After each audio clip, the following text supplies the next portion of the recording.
Jésus. Que Dieu vous bénisse d'avoir sacrifié votre samedi pour être dans la présence de Dieu. Amen. Et il n'y a aucun jour comme un autre. Et dans cette retraite, le samedi est aussi important que le lundi, que le mercredi, le vendredi. Il n'y a pas un jour différent, moins important qu'un autre. Amen. Il n'y a pas de sous-jour dans une retraite, parce que tu ne sais pas quand est-ce que Dieu te parlera.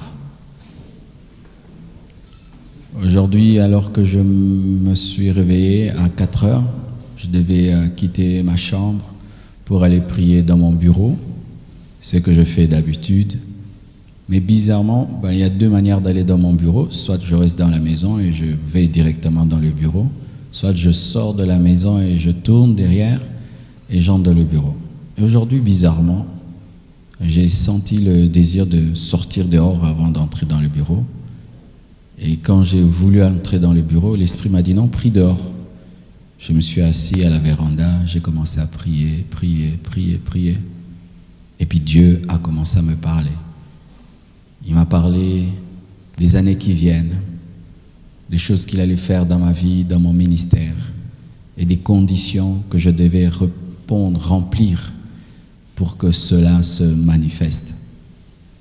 Et pendant qu'il me disait ça, que Dieu vraiment soit loué pour ce jeune homme, je ne sais pas c'est qui.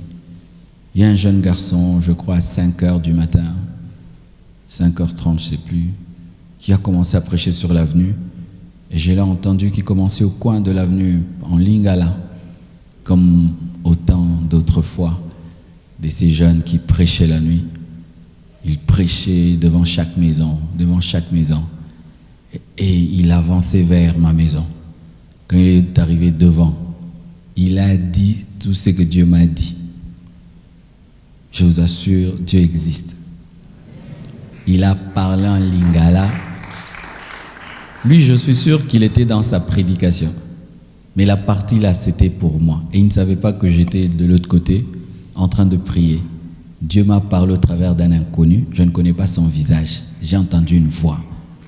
Il a crié, il a dit tout ce que Dieu m'avait dit.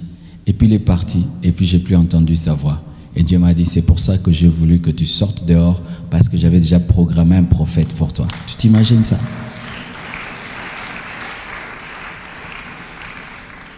Non. Soyez des personnes dirigées par le Saint-Esprit. Laissez-vous pousser par l'Esprit. Ne soyez pas dans des habitudes spirituelles, parce que mon habitude c'est bureau. Mais ce jour-là, Dieu a changé. Aujourd'hui, il a changé mon habitude pour prier dehors. Et là, parce que dans le bureau, je n'allais pas entendre ce jeune homme, mais dehors, j'allais l'entendre. Et vraiment, j'ai eu une grande paix. C'est parmi déjà pour moi des grands signes prophétiques de cette retraite. Car dans chaque retraite, j'ai besoin vraiment d'un signe précis de Dieu. Et ce matin, je l'ai reçu au travers de ce jeune homme. Ce jeune homme, c'est sûr qu'il se méprise, il se prend pour un petit serviteur de Dieu qui prêche la nuit, sans micro ni rien. Mais pour Dieu, c'est un grand homme de Dieu. Et ce qui va m'arriver dans les années qui viennent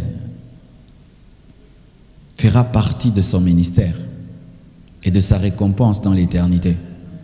C'est-à-dire que lorsqu'il se retrouvera au ciel, il va trouver une récompense. Il va dire, Nasalayanini. Il va dire, tu sais, tel jour, le matin, tu m'as obéi, tu es sorti de ta chambre la nuit sans avoir peur des chiens, des koulounas, et tu prêchais, oui.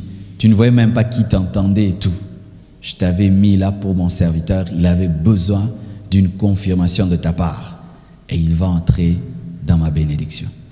Bien-aimés, lorsque vous sentez l'Esprit de Dieu vous guider, faites-le.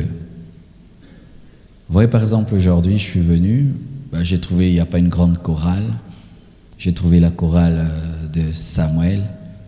Ils étaient en train de chanter. J'ai regardé, j'ai dit, mais il n'y a pas. Qu'est-ce qui se passe, les autres choristes? Alors j'ai remarqué, c'était un groupe qui s'est fait aujourd'hui. Mais ils ont chanté très bien. Vous voyez, dans la vie, Tu ne sais pas quand est-ce que ce sera ton jour de destinée. Donc Dieu m'a dit. Et du coup, j'ai vu son histoire, l'histoire de Samuel. Samuel, il y a longtemps, il venait à la DNC, soutenant toujours les autres, chantant dans les groupes des autres, des fois donnant même ses chansons aux autres. Et c'est le frère d'un grand musicien de l'église, Sylvain. Il a toujours été sous l'ombre de son frère. Chaque fois qu'il fait des choses, on le compare à Sylvain. Et il chantait. Et à la DNC de cette année, c'était la chorale la plus disciplinée qui a fait le meilleur travail, mais les juges ont jugé bon de donner la coupe à celui qui a fait la plus belle chanson, parce que la plus belle chanson, c'était le frère là qui a vraiment gagné. Mais côté constance, sérieux, travail, c'était le groupe de Samuel. Et j'ai senti qu'il était triste, mais ça est fort à continuer. Tous ceux qui veulent entrer dans une nouvelle chorale, entrez dans cette chorale-ci. Les autres déjà, ils sont nombreux. Entrez là-bas. Amen.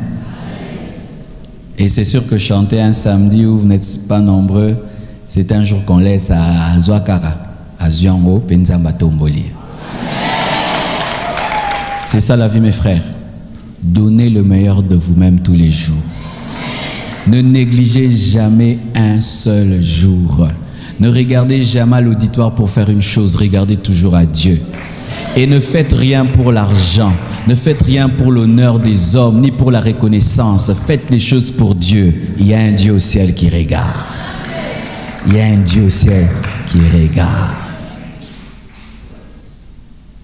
Un jour, j'étais invité à Brazzaville. C'était pas une grande église, pas une très bonne organisation. Mais j'ai senti d'aller. Tu arrives, tout n'est pas comme tu veux, tout. Dieu me dit prêche. J'ai prêché de tout mon cœur 2 fois. Mais là, il y avait un homme de Dieu qui avait une grande église, qui avait des grandes connexions, qui faisait un travail formidable, qui avait un réseau formidable. Il m'a entendu. Il a appelé. Il a dit, il y a quelqu'un qui a prêché ici. Ouvrez-lui les portes là-bas. C'est comme ça que le monde s'est ouvert. En donnant le meilleur de moi-même dans des conditions qui n'étaient pas comme je voulais. Mes frères, le jour où Dieu te sourira, ce ne sera pas le jour où le monde te sourira. Lorsque la préparation rencontre l'opportunité, il y a percée et succès. Préparez-vous tous les jours.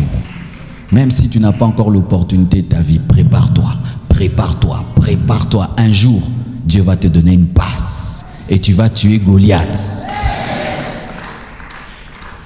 Ce n'est pas encore le message, mais je sens que je devais vous le dire. Et je crois que Dieu a utilisé tout ceci, enfin déguiser quelqu'un qui est négligent, quelqu'un qui ne se prépare jamais, quelqu'un qui prie, mais sans attendre l'exaucement. Comment on attend l'exaucement? En donnant tous les jours le meilleur de soi-même. Lorsque j'attends recevoir, je tends la main. Si tu attends recevoir, tu dois tendre la main, tendre ton potentiel tous les jours. Tu tends un jour. Car sachez que la plupart des bénédictions que nous recevons sur la terre, 90% passent par des hommes. Alléluia, passe par des hommes. Vérifie les grandes choses qui te sont arrivées. Tu vas voir quelque part, il y a un homme. Même ta naissance, il y a un homme. Ta venue sur cette terre, il y a un homme. Faites bien toujours. N'ayez jamais un jour de négligence. Vous vous donnez à moitié, à peu près. Et lorsque même, je sens de le dire, pour vous qui travaillez à côté de moi, ne faites rien pour moi. Ne faites rien pour m'épater. Ne faites rien pour m'impressionner. Faites tout devant Dieu. Un jour, Dieu se souviendra de vous. Alléluia. Acclamons le Seigneur.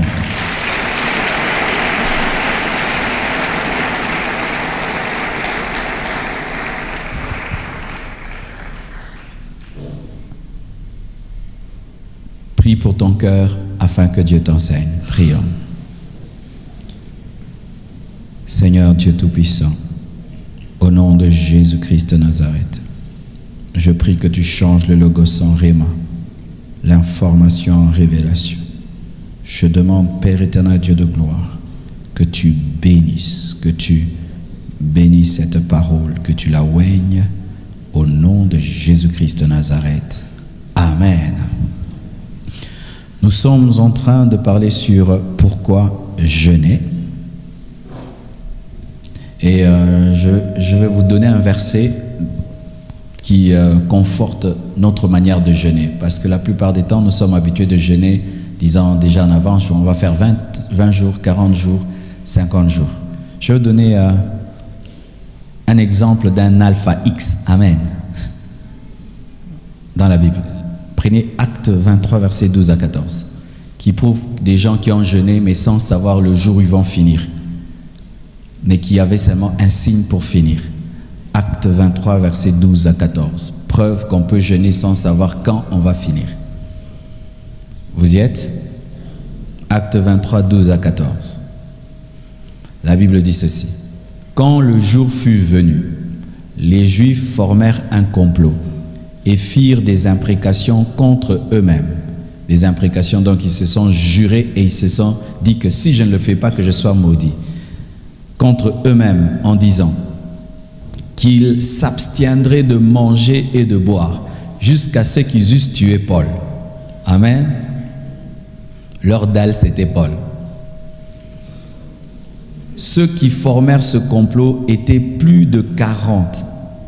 On peut m'arranger un peu le son. Et ils allèrent trouver les principaux sacrificateurs et les anciens, auxquels ils dirent, « Nous nous sommes engagés avec des imprécations contre nous-mêmes à ne rien manger jusqu'à ce que nous ayons tué Paul. » Ça peut être dans 2 jours, vous tuez Paul, dans 3, dans 5. Et là, c'était un mauvais projet. C'était le diable qui les avait poussés à le faire. Mais ils ont fait un jeûne sans un délai précis, mais avec un signe précis, la mort de Paul. Amen. Hein? Tant que Paul est vivant, nous jeûnons. S'il meurt, nous arrêtons. Mais ils ont essayé, ils n'ont pas pu, car Dieu avait sauvé Paul. Mais si des gens, dans la chair, peuvent dire, je vais jeûner jusqu'à ce que telle chose arrive, à combien plus forte raison, nous en esprit. Amen. Hein? Un exemple clair. Pourquoi jeûner? Pour obéir au Saint-Esprit, pour se mettre à part afin de chercher Dieu, pour se concentrer, pour être sensible à Dieu, pour réveiller sa dimension spirituelle, pour recevoir une fraîche onction, pour fermer sa bouche afin d'ouvrir ou disposer son esprit, pour servir Dieu, pour discipliner sa chair et sa volonté. 9. Pour chasser certains démons. 10. Pour vaincre l'incrédulité et grandir dans la foi. 11. Pour rechercher la plénitude de l'esprit, les dons spirituels et le revêtement de puissance afin de relever un défi. 12. Pour recommander à Dieu une personne, une chose, un projet, une période. 13. Pour rechercher la volonté parfaite de Dieu.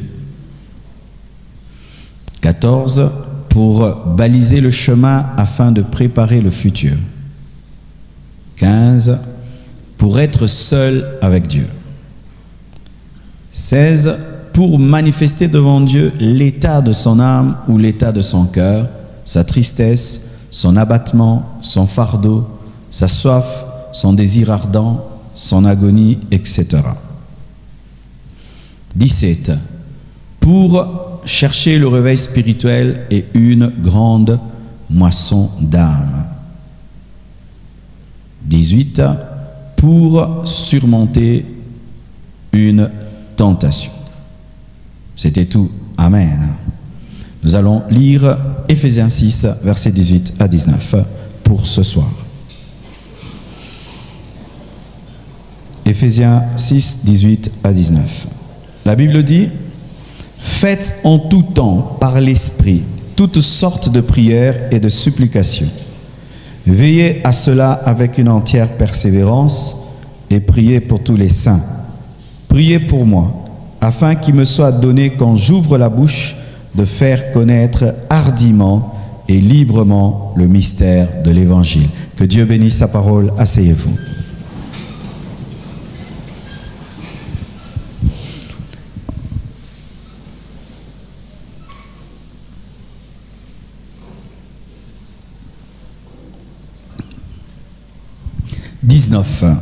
Pourquoi jeûner? Pour que l'évangile soit prêché avec puissance, liberté et efficacité. Bien-aimé, se tenir là et parler à une foule, ce n'est pas facile. Je me souviens, lorsque j'ai eu à prêcher ma première prédication devant une foule, c'était une foule de 11 personnes. Alléluia! Une foule de 11 personnes. Je tremblais comme une feuille devant 11 personnes. J'ai dû même créer une stratégie. J'ai commencé à prêcher en tournant les 11 personnes. Comme ça, ils n'avaient pas le temps de me fixer.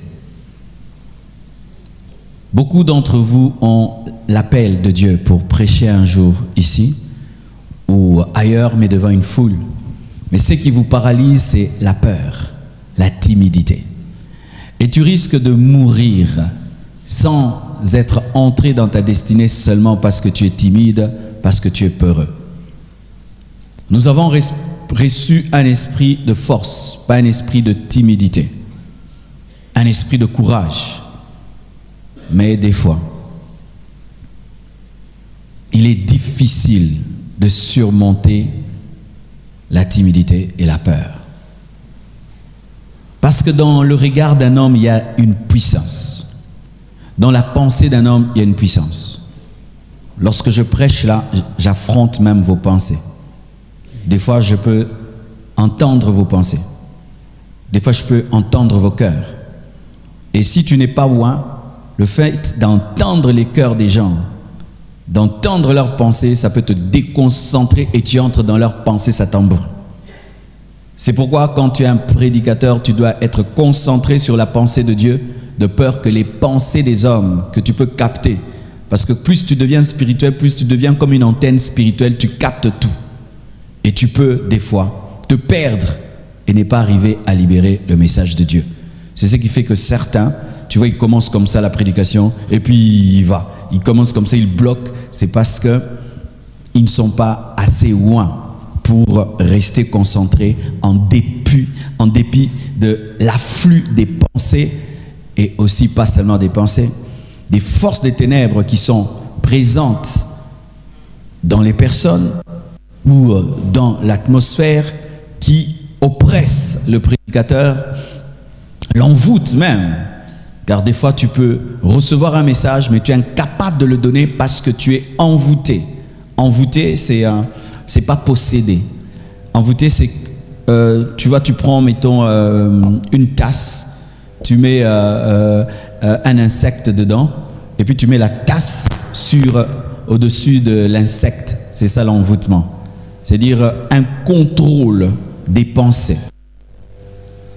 Et tu peux te tenir devant les gens, tu as une prédication d'1 heure, mais après 10 minutes, tu ne sais plus quoi dire parce que tes pensées sont contrôlées, sont envoûtées. Amen. Alors, comment arriver à libérer le message de Dieu librement? C'est-à-dire, tu dis tout ce que tu as prévu de dire et efficacement, avec autorité, sans supplier, comme parlant de la part de Dieu, avec puissance. L'un des secrets, c'est le jeûne. Amen. Éphésiens 6, verset 18 dit: faites en tout temps, par l'Esprit, toutes sortes de prières. Dans les sortes de prières, il y a les supplications, il y a les actions de grâce, la louange, l'adoration, mais il y a aussi le jeûne. Amen. Faites en tout temps par l'Esprit toutes sortes de prières et de supplications. Veillez à cela avec une entière persévérance. Il faut avoir une vie de prière, avoir une vie de jeûne. Et Paul a eu à jeûner de sorte qu'il ne pouvait même pas compter le nombre de jeûnes. Et prier pour tous les saints. Et parmi ces saints, priez pour moi. Pourquoi? Afin qu'il me soit donné, quand j'ouvre la bouche, de faire connaître hardiment et librement le mystère de l'Évangile. Certains prédicateurs ne sont pas puissants dans le message parce qu'ils n'ont pas beaucoup de gens qui prient pour eux.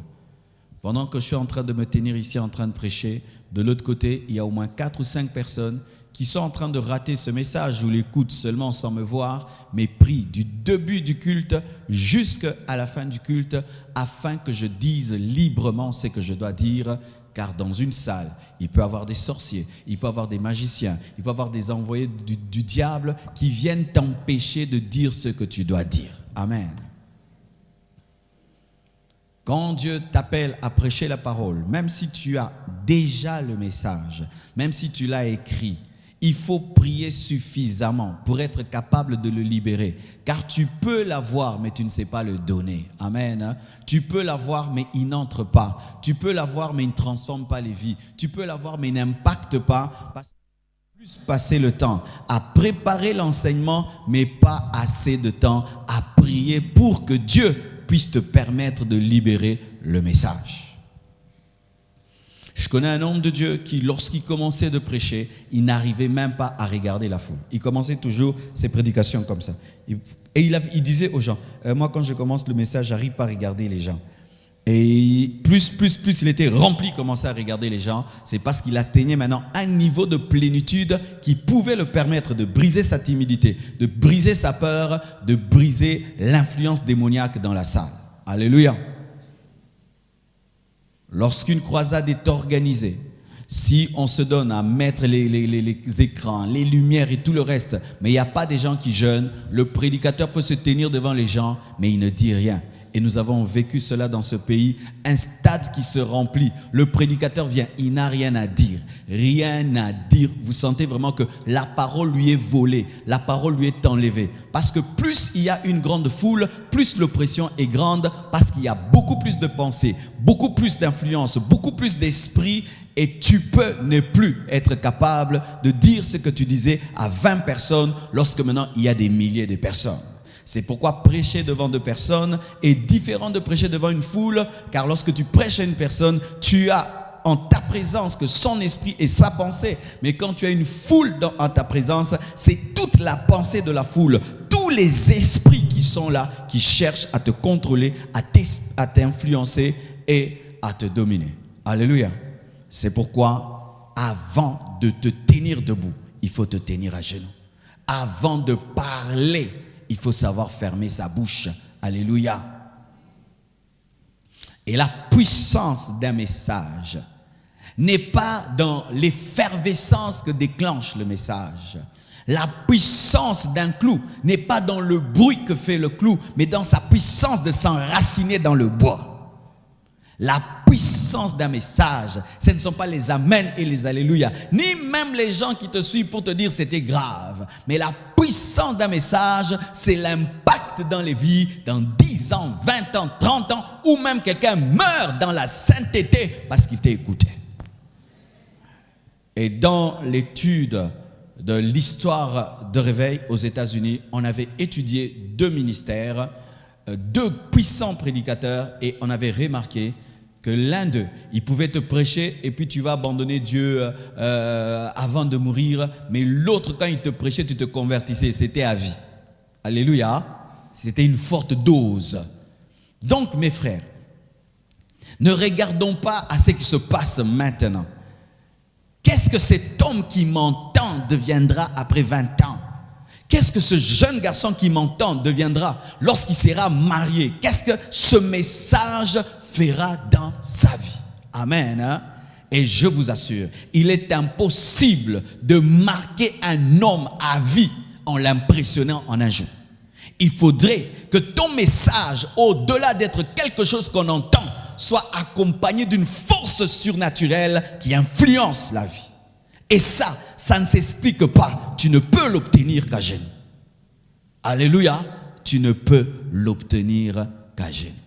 Changer un homme dont ses parents se sont fatigués, dont sa femme est fatiguée, lui-même est fatigué de lui-même, il veut même arrêter de pécher, il n'arrive pas, lui-même n'arrive pas à s'arrêter. Et toi tu parles, il arrête.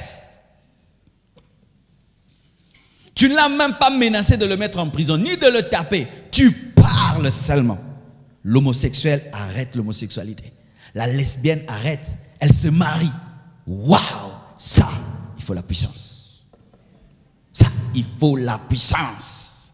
Sans puissance, nous serons des bons parleurs, des orateurs comme des professeurs et des avocats. Mais la différence entre un prédicateur et un avocat, c'est l'accompagnement de ces paroles de la puissance de l'esprit. Alléluia. Alléluia. Alors, chers prédicateurs, dans ce jeûne, priez pour vos ministères. De sorte que quand vous parliez, vous puissiez libérer exactement et précisément ce que vous devez dire sans jamais être sous l'influence des esprits. C'est pourquoi un prédicateur, tu dois être têtu, tu dois être autoritaire, parce que des fois tu peux percevoir l'esprit des gens qui s'opposent à ton message, mais en dépit de ça, tu dis ce que tu dois dire. C'est l'une des choses qui m'est arrivée en Côte d'Ivoire. En Côte d'Ivoire, mes frères, ce qui est arrivé là avec l'église catholique, je n'avais pas prévu. Je prêchais simplement que Jésus est le cep. Je prêchais Jésus est le cep. En dehors de Jésus, il n'y a pas d'autre chemin. Il n'y a pas d'autre chemin.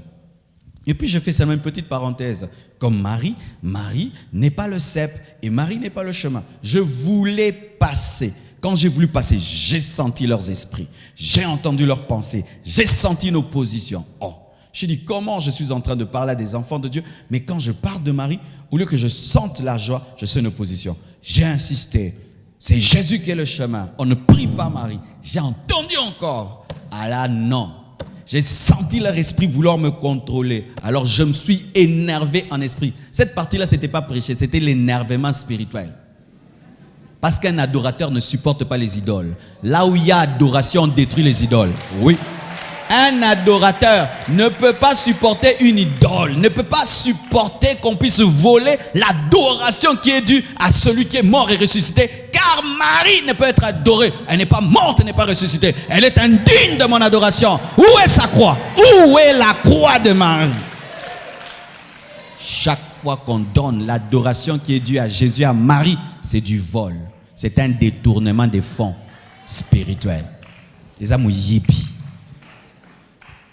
Et imagine, tu trouves, on est en train de voler ton père. Qu'est-ce que tu vas faire? Tu vas intervenir, n'est-ce pas? Aujourd'hui, les chrétiens, vous êtes en mode cessez le feu, je ne vous comprends pas. Tu viens seulement, tu me... Oh, bonjour pasteur, je te vois avec un chapelet. Na attaqué un baramoro. Ola tiang opani. Binobu ataka suba tuti.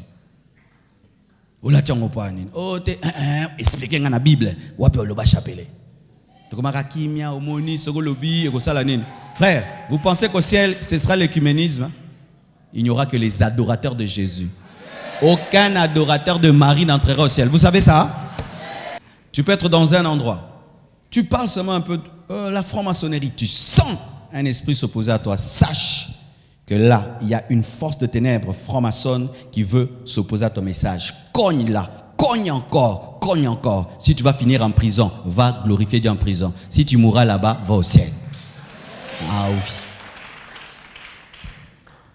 Je vous conseille de lire la Bible, de la relire, de la relire et de la relire. Je suis en train de relire les Actes des Apôtres. Vous savez, après des années, j'ai lu, je ne sais pas combien de fois le livre des Actes des Apôtres. Je viens encore de relire, mais c'est comme si c'est la première fois que j'ai lu le livre des Actes des Apôtres. Vous ne pouvez savoir à quel point Paul ressemblait à Jésus. Si vous étudiez la vie de Paul, vous étudiez la vie de Jésus, je vous assure beaucoup de similitudes. Cet homme avait atteint le niveau d'être comme Christ. Comme Christ. Comme Christ. Prêt à mourir pour la vérité. Alléluia. C'est pourquoi, chers intercesseurs de l'Église, prenez au sérieux le travail que vous faites. Et c'est dommage que pendant que je suis en train de prêcher, qu'il n'y ait que 4 personnes. Dans une église de 7000 personnes, il ne fallait pas qu'il y ait que 4 personnes ou 5 personnes qui sont en train de prier derrière là-bas. Il fallait qu'il y ait au moins 50 personnes dans chaque culte. J'étais dans une église en Côte d'Ivoire. Ils ont un programme qu'ils appellent H24. Ils ont une salle et nous allons construire cette salle dans cette église. Ils appellent ça H24. Dans cette salle, on prie 24 heures sur 24 heures. Chaque fois que tu vas dans cette salle, tu trouves quelqu'un en train de prier. Il y a un programme d'une heure, de 0 heure à 0 heure. Ils prient tout le temps pour le réveil. Et nous allons faire ça, une chambre de prière ici, pour engendrer des guerriers dans la prière. De la même manière que la lampe ne devait jamais s'éteindre, la prière ne s'arrêtera jamais plus dans cette église. Alléluia.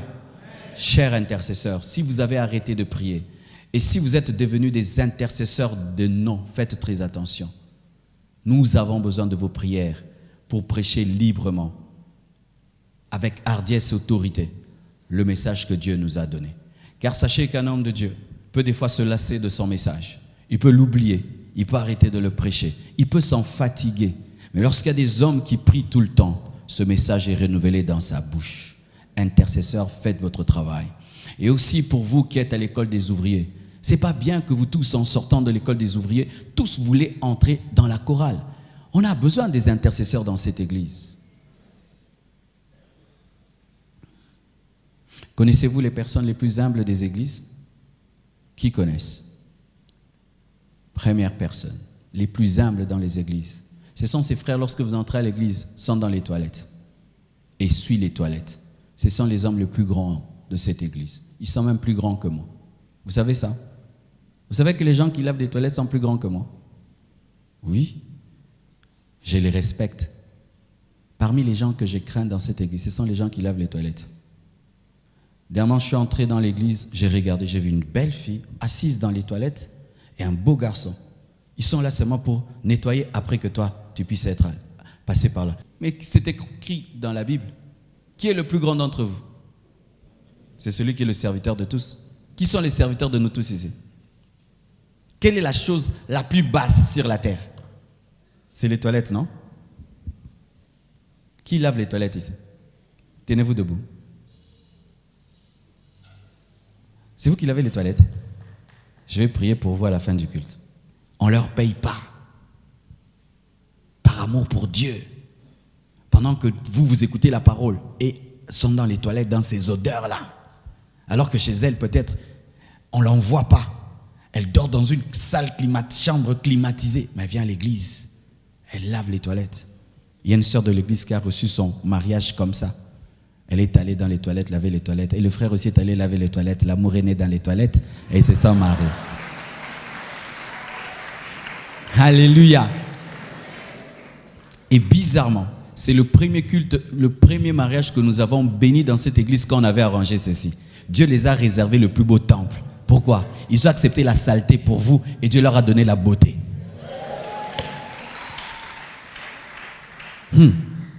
Les deuxièmes personnes les plus grandes dans une église, ce sont les intercesseurs. Ces gens qui, dans le secret, prient. Vous ne connaissez même pas leur nom ni leur visage. On ne les acclame pas après qu'ils aient fini de prier 4 heures du temps. Quand la chorale chante, on acclame. Quand tu chantes bien, on acclame. Quand tu modères bien, on acclame. Quand tu prêches bien, on acclame. Là, on ne les voit pas.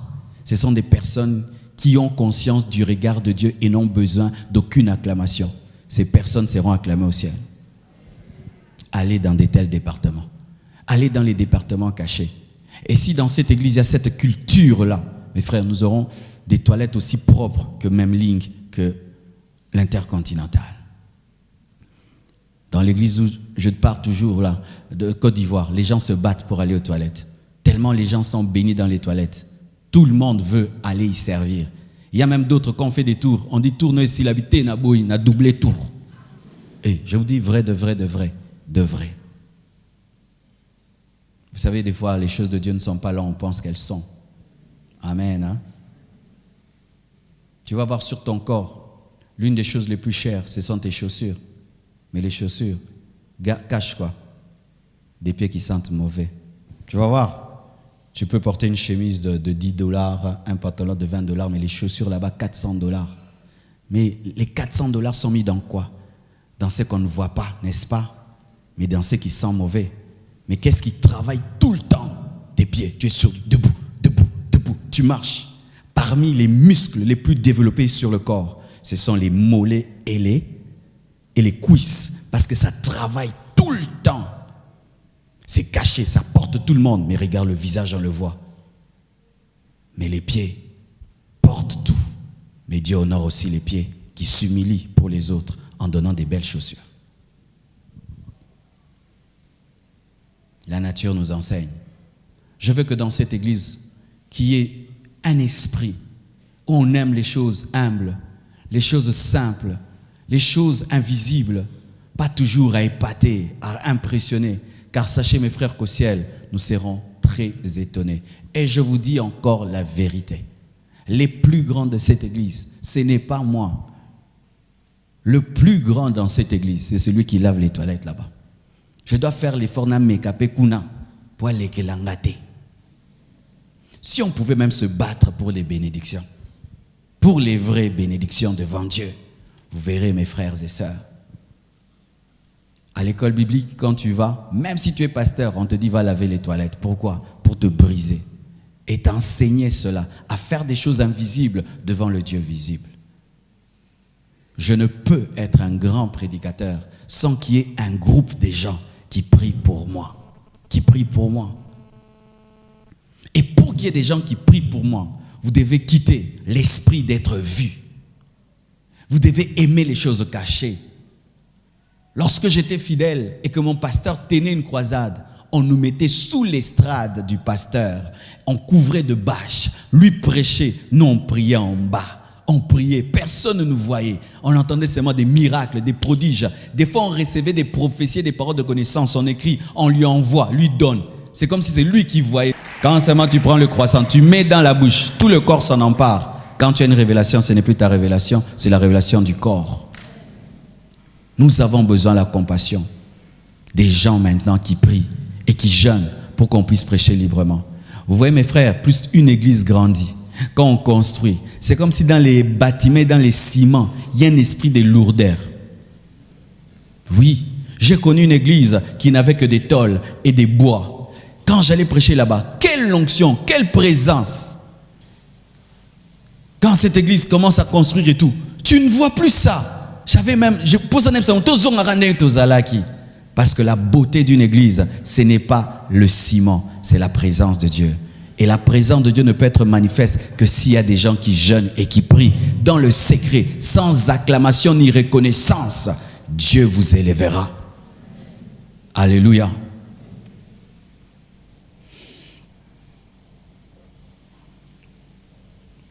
Un secret. Lorsque tu es prédicateur et tu montes en chair et tu sens que tu as un message puissant, mais tu n'arrives pas à le libérer parce que tu sens une pesanteur sur ton esprit, des fois, prends autorité d'abord sur les démons et puis continue. Amen. Tu n'es pas obligé de prêcher lorsque tu sens que tu n'arrives pas à libérer le message. Prends autorité et puis continue, car des fois, c'est une puissance des ténèbres qui est presque face à toi que tu ne vois pas, que tu dois briser. Amen. C'est pourquoi ne soyez jamais comme des robots qui font toujours pareil. Je chante d'abord, je prêche. Je prie. Non, des fois, tu dois mener l'église dans un combat spirituel avant de prêcher si tu sens que l'atmosphère est saturée d'esprits impurs. Amen. 20e. Pourquoi jeûner et prier? Pour huiler ou faire fonctionner les armes spirituelles. Qui connaissent les armes spirituelles? Qui ne connaissent pas? Ok. Éphésiens 6, verset 10 à 18. La Bible dit ceci. Au reste, fortifiez-vous dans le Seigneur et par sa force toute puissante. Revêtez-vous de toutes les armes de Dieu, afin de pouvoir tenir contre les ruses du diable. Car nous n'avons pas, à lutter contre la chair et le sang, mais contre les dominations, contre les autorités, contre les princes de ce monde de ténèbres, contre les esprits méchants dans les lieux célestes. C'est pourquoi prenez toutes les armes de Dieu, afin de pouvoir résister dans le mauvais jour et tenir ferme après avoir tout surmonté. Tenez donc ferme. Ayez à vos reins la vérité pour ceinture, revêtez la cuirasse de la justice, mettez pour chaussure à vos pieds le zèle que donne l'évangile de paix, prenez par-dessus tout cela le bouclier de la foi avec lequel vous pourrez éteindre tous les traits enflammés du malin. Prenez aussi le casque du salut et l'épée de l'esprit qui est la parole de Dieu, faites en tout temps par l'esprit toutes sortes de prières et de supplications, veillez à cela avec une entière persévérance et priez pour les saints. Amen. Voici, Paul encourage les Éphésiens à se revêtir des armes spirituelles et il utilise l'image d'un guerrier de son temps. Les chaussures qui sont les ailes de l'évangile, la ceinture qui est la vérité, la cuirasse la justice. Le bouclier, la foi. Toutes ces armes sont efficaces et sont bonnes, mais ne peuvent fonctionner que si tu pries et tu jeûnes. Je reviens au verset que j'ai donné. Faites en tout temps par l'Esprit toutes sortes de prières et de supplications. Tu peux avoir l'épée de l'Esprit, la parole. Tu peux avoir le bouclier de la foi. Tu peux avoir la cuirasse de la justice, le casque du salut. Tu peux avoir les ailes de l'évangile. Mais pour que ces armes fonctionnent, il faut de l'huile. C'est comme une voiture. Tu as un bon moteur, tu as des bons pneus, tu as tout. Mais il faut de l'huile pour que tout cela puisse être mis en branle. Il en est de même. Tu peux avoir toutes les armes de Dieu, mais si tu ne pries pas, tu ne jeûnes pas, ces armes ne se manifestent pas. C'est quand on voit quelqu'un, il connaît beaucoup la Bible, mais il ne prie pas beaucoup, mais il ne vit pas beaucoup de miracles. Tu peux voir quelqu'un, il a une vie de sainteté, il craint Dieu, la justice, mais il ne prie pas, et il ne vit pas la main de Dieu. Pour que tu bénéficies de ta justice, de ta foi, que tu bénéficies de ta connaissance de ta parole, de la parole, du zèle que tu as, il faut que tu pries. Amen. Hein? C'est ce qui te permet de bénéficier de ce que tu as. Il y a des gens qui sont remplis de la parole, mais qui ne vivent pas la puissance de Dieu parce qu'ils ne demandent pas le surnaturel. Tu vois quelqu'un, il connaît la Bible, mais aucun miracle dans sa vie. Tu vois vraiment ce frère-là, il est bien, mais il ne vit pas la puissance de Dieu parce qu'il ne prie pas. Pour huiler les armes, pour les faire fonctionner, pour te permettre d'en bénéficier. Tu connais un verset, mais tant que tu ne le réclames pas dans la prière, il ne va pas te bénéficier. Mais quand tu connais la promesse de Dieu, maintenant tu pries en fonction de la promesse de Dieu. L'épée de l'esprit que tu as, maintenant va agir. Alléluia. Quand vous connaissez, quand vous avez la foi, quand vous avez le zèle, mais si vous ne priez pas, vous ne verrez pas la main de Dieu. Je vois des gens zélés, mais qui ne prient pas. Ils font beaucoup de choses à l'église, ils montent, ils descendent, mais ils fuient la prière. Mes frères, faites très attention. Cela arrive souvent aux gens qui s'occupent des besognes à l'église, sécurité, caméra, intendance, protocole. Des fois, vous pouvez tomber dans le piège d'être là seulement. Vous placez les gens, sécurité. Je filme, moi je garde les biens de l'église, je garde. Tu fais des choses, c'est bien ton zèle, mais aie des moments pour prier. Amen. Hein? Sinon, nous serons bénis dans ta présence. Tu nous donnes des places, nous nous asseyons, nous prions et nous avons des miracles. Amen. Chers protocolaires, j'espère que quand vous faites le protocole, vous avez le temps d'adorer, le temps de prier. Sécurité, presse, vidéo, audio, tout cela, soyez équilibrés. Amen. 21. Pour ne pas tomber dans la lourdeur spirituelle. Luc 21, verset 34. La Bible dit ceci. Prenez garde à vous-même de crainte que vos cœurs ne s'apaisantissent par les excès du manger et du boire et par les soucis de la vie. Il y a une corrélation entre ton corps, ton âme et ton esprit. Lorsque tu manges beaucoup, tu seras lourd dans ton corps, mais pas seulement dans ton corps, tu seras aussi lourd dans ton esprit. Quand on établit un jeûne à l'église et tu n'arrives pas à jeûner, sache que c'est la manifestation de ta spiritualité. Oui, mes frères, l'une des choses qui m'est arrivée quand j'ai reçu l'onction, avant de recevoir l'onction, je peux reconnaître, j'ai mangé des fois, tu manges, tu es rassasié mais tu manges, parce qu'il faut finir l'assiette. Je me suis que Dieu m'a déjà pardonné. Je ne sais pas si tu as déjà mangé au point où la digestion bloque. Maintenant, quand tu parles, tu rôtes, hop, et puis tu sens l'odeur des œufs pourris dans la bouche. Qui a déjà senti ça? Je connais des gens, ils jeûnent, quand ils mangent, ils bondissent, et quitta. Allez à l'issoussou. Même certains, vous êtes en train de pécher de 5h à 9h du matin, vrai ou faux? Tu manges toujours. Tu es rassasié. De 9h à 9h. Tu pêches. C'est l'idolâtrie. Même ton corps te dit, coquille. Tilopi.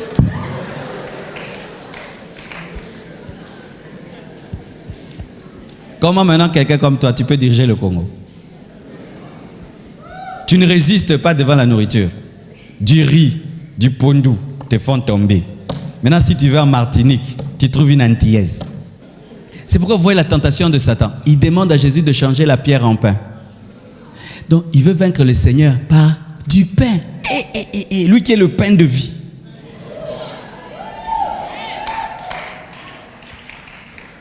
Alléluia. Le pain. Manger, manger, manger. Alors, qu'est-ce qui m'est arrivé? Quand j'ai reçu l'onction, je voulais continuer à manger comme avant. Ou même si je suis rassasié, je dois manger. Je sentais l'esprit me dire, sois sobre. Sois sobre. Ah, sobre. C'est quoi? Sois mesuré. Ne mange jamais de trop. Mange suffisamment, c'est tout. Laisse. Suffisamment, laisse. Suffisamment, laisse. Suffisamment, laisse. Et j'ai compris qu'il fallait que je sois léger dans mon corps pour être léger dans mon esprit. Mes frères et sœurs, n'est-ce pas que vous ressentez une légèreté même en esprit?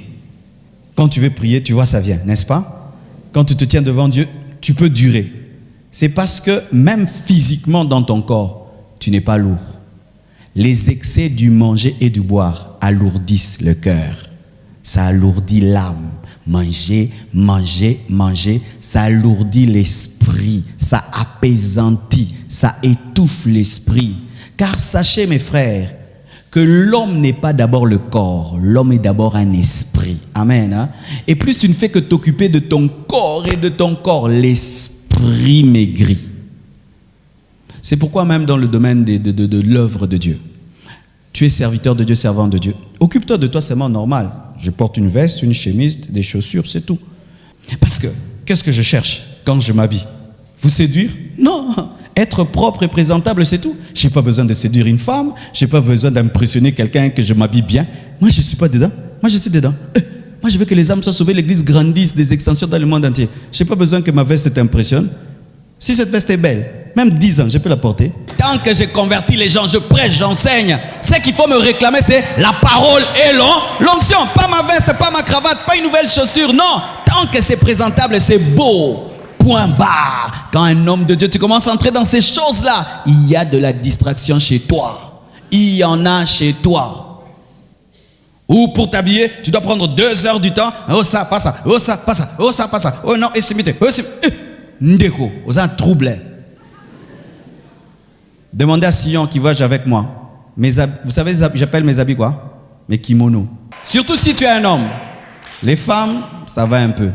Mais aussi, ne sois pas excessivement féminine. Vraiment, on sent que tu as la séduction. Que tu t'habilles pour les gens, tu t'habilles pour... Non, même quand tu es une femme, tu dois t'habiller pour le Seigneur. Tu dois t'habiller pour ton mari. Quand tu es marié, tu t'habilles pour ton mari. Et quand tu es célibataire, habille-toi pour le Seigneur. Et maintenant que le Seigneur te dise, ma fille, c'est bien. Mais si tu commences à t'habiller pour nous charmer et tout, tu as de la distraction. Plus on devient spirituel, il y a des choses qui deviennent banales. Alléluia. Même manger. Quelqu'un qui est spirituel ne peut pas se battre pour la nourriture. Ne peut pas se chamailler pour la nourriture. Tu es encore au niveau où tu te chamailles pour la nourriture. Tu es vraiment un bébé spirituel. Pire même des hommes mariés qui font ça. Fâché contre sa femme. Foufouna et Tebaki. Hey, un homme spirituel. Jamais. Demandez à maman Blanche. Oh non, mais fais-moi ce que tu veux, que j'ai l'énergie, je sors, je prêche, c'est tout. Je ne veux pas être là, il faut ça. Non. Je ne peux pas arriver dans un endroit, je dois prêcher, je ne trouve même pas à manger. Donnez-moi du biscuit, donnez-moi de l'eau. Je prends le biscuit, je bois de l'eau, je vais prêcher. Quand on devient spirituel, on devient un guerrier, on devient un soldat. Et je ne peux pas perdre ma paix avec ma femme, ma paix avec mon frère pour le foufou.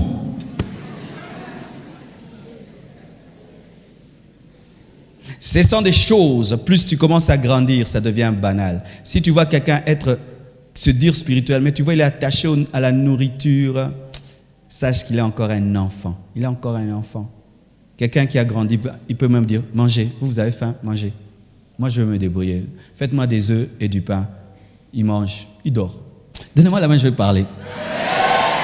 C'est samedi. Amen, hein? C'est samedi.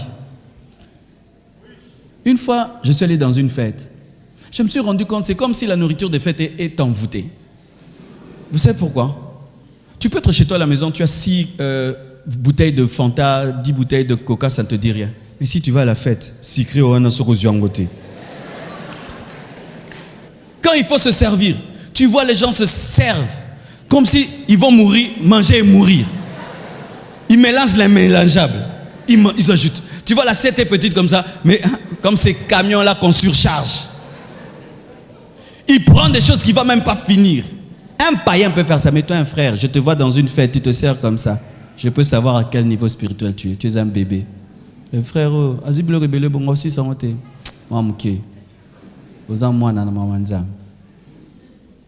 Alors qu'est-ce qui se passe? Lorsque le diable sait que tu es encore à ce niveau de la nourriture, il va maintenant commencer à faire que ton petit frère vole toujours ta nourriture. Quand tu oublies toujours, il va te faire des choses parce qu'il sait que là, il peut te faire perdre ta paix. Si c'est ça ton problème dans cette retraite, que Dieu te délivre. Si toi tu pêches de 5h à 9h tous les jours, que Dieu te libère. Que Dieu te libère. Certains commencent à 5h pile, ils commencent à manger. Jusqu'à 9h, il fait que manger. Et après avoir mangé, tu deviens lourd. Toi, tu n'es pas dans un alpha indéterminé, tu es dans alpha 1. Tous les jours, tu recommences ton jeûne. Tous les jours, tu recommences. Parce que plus on va évoluer dans le jeûne, ton estomac va devenir petit. Il va te demander de moins en moins, mais avec peu que tu lui donneras, il te donnera beaucoup d'énergie parce que le corps s'adapte. Ne force pas ton corps. Amen. Hein? Que vos cœurs ne s'apaisantissent pas par les excès du manger et du boire. Qui sentent ces derniers temps le fait que tu dors sans manger, en esprit tu es plus léger et tu as plus de vision. Amen. Il y a beaucoup d'entre vous qui n'avaient plus de vision et des songes la nuit. Mais depuis que tu dors avec un estomac vide, tu as des visions. Parce qu'avant, tu dormais avec un estomac tellement rempli que tu avais des cauchemars. Oui, parce que quand tu dors aussi très rassasié, tu auras des cauchemars. Mangez, mais ne tombez pas dans la gloutonnerie. Alléluia. Terminons avec ce passage important. 22. Pour vaincre le mystère de l'iniquité et l'apostasie finale et être en alerte pour ne pas rater l'enlèvement. Luc 21, versets 34 à 36. Prenez garde à vous-même, de crainte que vos cœurs ne s'apaisantissent par les excès du manger et du boire, et par les soucis de la vie, et que ce jour ne vienne sur vous à l'improviste, car il viendra comme un filet sur tous ceux qui habitent sur la face de toute la terre. Veillez donc et priez en tout temps, afin que vous ayez la force d'échapper à toutes ces choses qui arriveront et de paraître debout devant le Fils de l'homme. Jésus-Christ revient bientôt. Et alors que Jésus-Christ se prépare à venir, il y a quelqu'un qui l'a précédé, le mystère de l'iniquité, l'esprit qui prépare la venue de l'Antichrist, agit avant que Jésus-Christ ne vienne. Et cet esprit travaille pour égarer les gens, distraire l'Église par beaucoup de soucis de la vie. Et le premier souci, le manger et le boire. Aujourd'hui, l'homme est devenu comme un animal. Le coq se réveille le matin pour manger et boire. Le chien se réveille le matin pour manger et boire. C'est ça le but et c'est ça le projet. Et il y a des hommes aussi qui ne vivent que pour ça, manger et boire. Si tu lui poses la question, pourquoi tu travailles? Pour manger. Certains même quand ils te demandent l'argent, ils ne disent plus de l'argent. Ils disent Yakolia, n'est-ce pas? Pesangati, pesanga café, mes ambons. Ça fait que le ventre est devenu un Dieu. Et ce Dieu ventre empêche de se préparer pour être enlevé. Bien-aimés frères, sœurs, le jeûne et la prière te gardent en alerte, te permettant de ne pas vivre pour manger et pour boire, afin que ton esprit soit en alerte dans la sanctification et dans la sensibilité pour que le jour du Seigneur ne te surprenne pas. Et c'est Jésus-Christ qui le dit. Mes frères et sœurs, le jour du Seigneur viendra comme un filet. Vous voyez le filet qui est jeté sur le poisson, jeté sur l'oiseau, le surprend. Et le jour du Seigneur va nous surprendre. Seules les personnes qui ont des cœurs non alourdis pourront être enlevés. Car le manger et le boire est la base du souci de la vie. Du souci de la vie. Lorsque quelqu'un perd le travail, il pense au manger et au boire. Lorsque quelqu'un acquiert des choses, il pense au manger et au boire. Mais cet attachement au monde, cet attachement à la vie présente est une distraction par rapport à la vie future. Mes frères et sœurs, êtes-vous prêts pour être enlevés? Si ce jour tombait sur nous maintenant comme un filet, nous surprenait, qui ne seront pas surpris? Seules les personnes qui ont un esprit libéré de la pesanteur. Et je vous assure, les forces de ténèbres exercent une pesanteur sur l'esprit de l'homme, le poussant à être matérialiste et à croire que les seules choses qui existent, c'est ce que nous voyons. Va en Europe, tu vas voir comment les gens sont matérialistes. Ils ne vivent que pour la maison et pour la voiture. Ils ne vivent que pour payer les factures, payer les factures, payer les factures. Parce qu'ils vivent avec des dettes. Une dette d'une voiture, une dette de la maison. Chaque fin du mois, on lui coupe 100 euros, 100 euros, 100 euros, 100 euros pour la voiture, 100 euros pour la maison, 100 euros pour les habits, 100 euros pour les chaussures. Ils vivent que dans des dettes. Ainsi le travail qu'il a, ainsi toute sa vie. Il oublie Dieu, il doit payer ses dettes, il doit payer ses dettes, il doit payer ses dettes. Il doit avoir 4 travails, mélanger les salaires pour payer. Et ils oublient qu'il y a un retour. Mes frères, ne tombez pas dans ce piège-là. Vous avez des projets, vous avez des rêves, devenir grand, acquérir des richesses, parvenir à ceci, à cela, pour votre vie, pour subsister. Mais n'oubliez pas, il y a quelque chose de plus important que cela. Regardez aujourd'hui autour de nous. Des fois, tu peux avoir un téléphone qui te convient et tout d'un coup, l'iPhone X est sorti. Partout, on montre l'iPhone X, l'iPhone X, l'iPhone X. Et tu as un bon téléphone Samsung qui va bien. Il est bien sur Internet, il appelle bien. Du coup, je dois voir l'iPhone X, je dois voir l'iPhone X. Et d'un côté, on montre une nouvelle voiture qui est à la page. Je dois aussi avoir cette voiture. Et puis on montre une montre qui est à la page, des chaussures qui sont à la page, quelque chose qui est à la page. Je dois avoir. Toutes ces publicités viennent pour apaisantir nos esprits. Mais quand tu veux vaincre cette pesanteur, sois un homme qui jeûne et qui prie. Tu vas voir pendant ces temps où tu jeûnes et tu pries. Du coup, tu sors de la distraction. Aujourd'hui, c'est la fête d'anniversaire de mes 2 enfants. On les a amenés quelque part. Ce sont des enfants, on ne va pas les faire jeûner de force. On les a organisé quelque chose avec leurs enfants de l'école. Ils sont venus là. Et ils mangent, ils jouent. Mais toi, tu es en dehors de tout ça. Tu bois de l'eau. Et ils jouent à leur jeu. Bizarrement, tu te rends compte que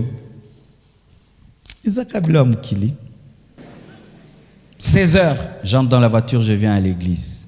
Ça me rappelle qu'au-delà de tout ce qui existe, il y a l'éternité. Tu vas dans une fête, tout le monde mange. Et toi, tu es là, tu ne manges pas. Ça t'enseigne que tu es différent. Alléluia. Ça t'enseigne que tu es mis à part. Ça te rappelle que tu es l'épouse du Seigneur. Le jeûne fait ça. Toute la maison mange. Toi, tu ne manges pas. Ça t'enseigne que toi, tu as une alliance avec quelqu'un et quelqu'un qui revient. C'est ça le jeûne. Le jeûne prépare à l'enlèvement. Le jeûne a de l'implication sur l'éternité. Ah oui, mes frères et sœurs. Parce que c'est au-delà de ne pas manger, c'est avoir conscience des choses spirituelles, avoir conscience de ton époux.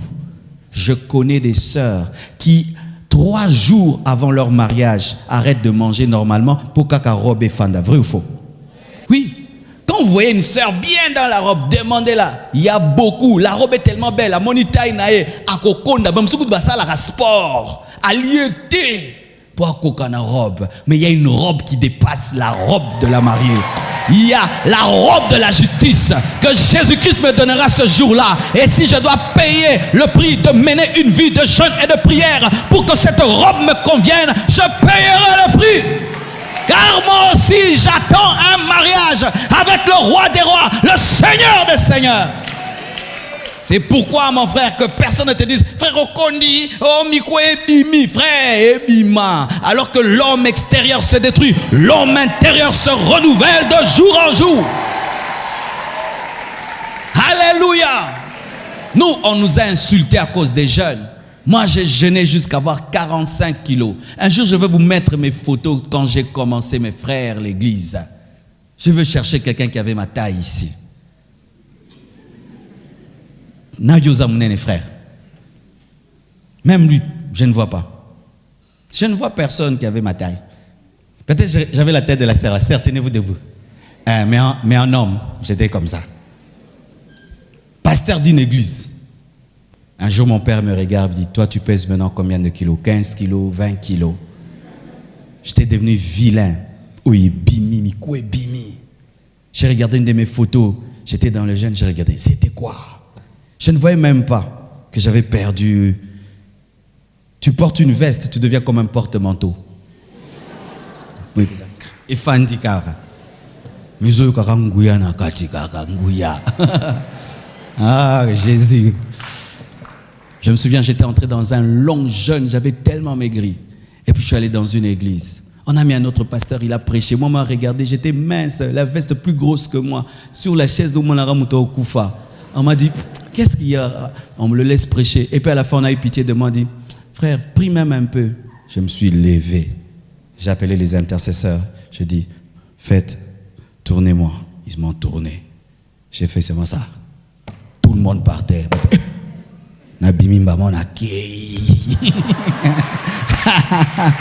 Yes.